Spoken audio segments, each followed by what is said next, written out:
আসসালামু আলাইকুম। এখন দেখবেন সংবাদ শিরোনাম। ভোলার তারুয়া সমুদ্র সৈকতে বেড়েছে ভ্রমণ পিপাসুদের আনাগোনা।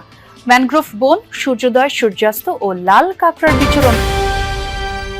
খালেদা জিয়ার কবর জিয়ারতে আজও মানুষের ঢল। বলছেন তার মতো আস্থা আর ভালোবাসা অর্জনই নতুন নেতৃত্বের সামনে চ্যালেঞ্জ। কনকনে ঠান্ডায় জবুথুবু গোটা দেশ। ২-৩টি শৈত্যপ্রবাহে জানুয়ারি জুড়েই থাকবে শীতের দাপট। ঘন কুয়াশায় শাহজালাল বিমানবন্দরে শিডিউল বিপর্যয়। পর্দা উঠল ঢাকা আন্তর্জাতিক বাণিজ্য মেলার।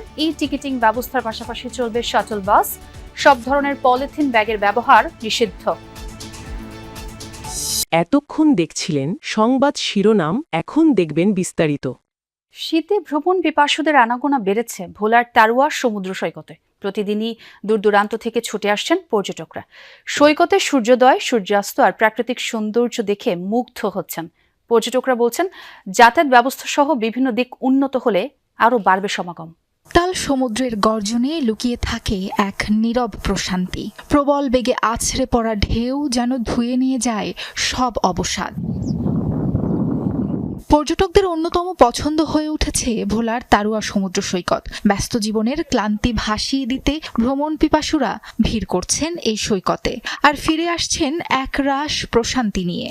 এখানে আসলে প্রকৃতি অনেক সুন্দর, আসলে কোনো ক্রাউড নেই, পাখির কলকাকলি, আসলে ব্যাপারটা অনেক সুন্দর। আপনার সমুদ্রটা একদম নিরিবিলি। আমরা 2 দিনের সফরে এই তারুয়া দ্বীপে ঘুরতে আসছি। জায়গাটা অনেক সুন্দর, অনেক সুন্দর। মানে সবচেয়ে বেশি সুন্দর কি সবুজটা চোখের জন্য অনেক শান্তি। এরকম বিচ আর ম্যানগ্রোভ একসাথে থাকে, এই টাইপের জায়গা আছে কুয়াকাটাতে, আর আছে এটা। এখন কুয়াকাটা যেহেতু একটু ক্রাউডেড একটা ব্যাপার স্যাপার, তো এখানে আমরা একটু নিরিবিলি থাকতে এসেছি।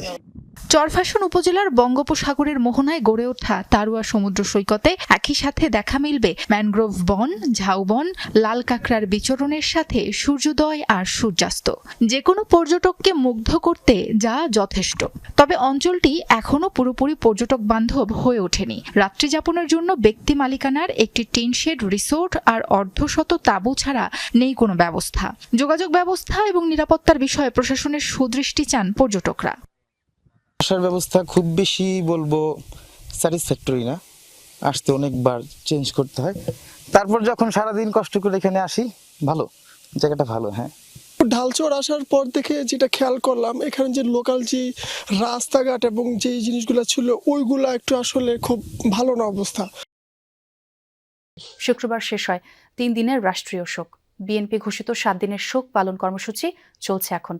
ভোরের আলো ফুটতেই শীত উপেক্ষা করে জিয়া উদ্যানের সমাধি কমপ্লেক্সে আসতে থাকেন শত শত মানুষ। কবর জিয়ারতের পাশাপাশি সমাধিতে ফুল দেন অনেকে। আজও অনেকে সম্মিলিতভাবে কোরআন খতম দিচ্ছেন। বেলা 11টার দিকে সমাধিসৌধে মহিলা দলের শ্রদ্ধা নিবেদন শেষে বিএনপির সিনিয়র যুগ্ম মহাসচিব রুহুল কবির রিজভী বলেন, গণতন্ত্রের আপসহীন নেত্রী শিখিয়েছেন কিভাবে দেশ ও মানুষের পাশে দাঁড়াতে হয়। ফ্যাসিবাদের বিরুদ্ধে লড়াইয়েও অগ্রগামী ছিলেন খালেদা জিয়া।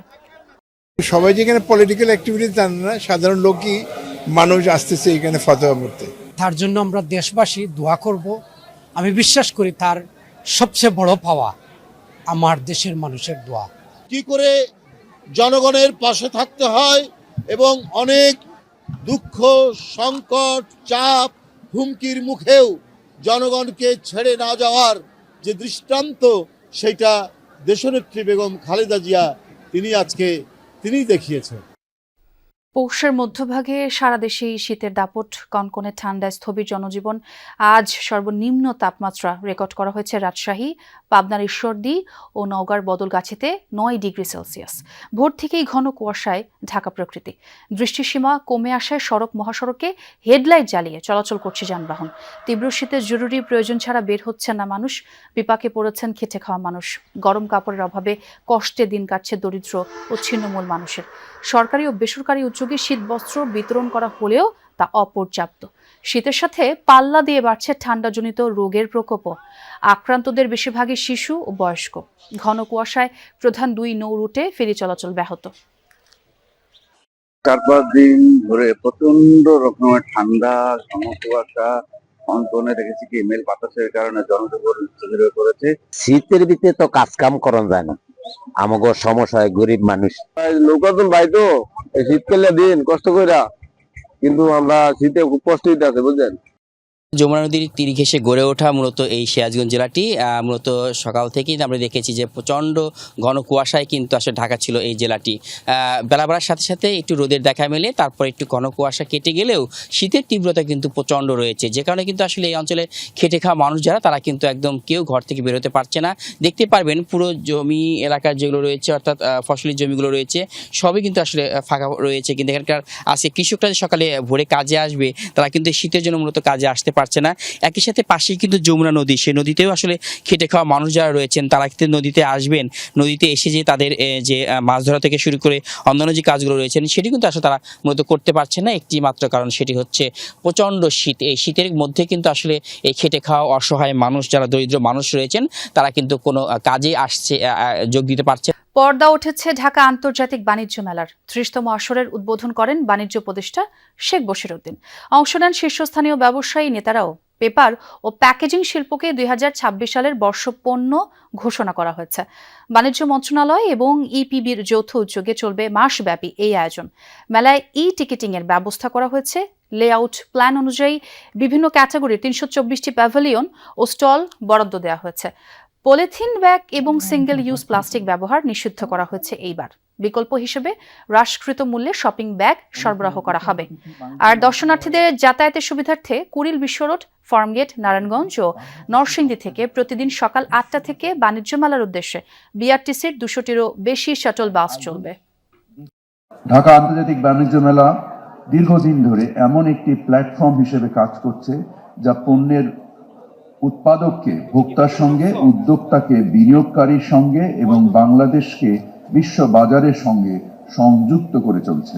এই মেলায় অংশগ্রহণের মাধ্যমে নতুন বাজার সম্পর্কে ধারণা লাভ, আন্তর্জাতিক মান ও প্রযুক্তির সঙ্গে পরিচিতি এবং পণ্য উন্নয়নের সুযোগ পাবেন। আমি আশা করি উদ্যোক্তাদের সক্রিয় অংশগ্রহণ বাণিজ্য মেলাকে সফল করে তুলবে। আন্তর্জাতিক প্রসঙ্গ। যুক্তরাষ্ট্রের সাথে সামরিক উত্তেজনার মাঝেই ভেনেজুয়েলার রাজধানী কারাকাসে একাধিক বিস্ফোরণের খবর পাওয়া গেছে। আন্তর্জাতিক বিভিন্ন গণমাধ্যম জানায় শনিবার ভোরের দিকে কারাকাসের অন্তত 7টি স্থানে হয়েছে বিস্ফোরণ। এ সময় বেশ নিচু দিয়ে উঠতে দেখা যায় কয়েকটি হেলিকপ্টারকে। বিভিন্ন সংবাদ মাধ্যম বলছে এসব হেলিকপ্টার মার্কিন সামরিক বাহিনীর হতে পারে। ধারণা করা হচ্ছে বিভিন্ন ধরনের অ্যাটাক হেলিকপ্টার থেকে চালানো হয়েছে হামলা। কারাকাসের দক্ষিণে অবস্থিত অত্যন্ত গুরুত্বপূর্ণ কৌশলগত সামরিক ঘাঁটি ফুয়ের্তে টিউনা ও লা কার্লোটার কাছাকাছি হয় এই বিস্ফোরণগুলো। হামলার পরপরই বিদ্যুৎ বিচ্ছিন্ন হয়ে যায় আশপাশের এলাকা। বিস্ফোরণের পর ভেনেজুয়েলার প্রেসিডেন্ট নিকোলাস মাদুরোর কোনো খবর এখনো জানা যায়নি।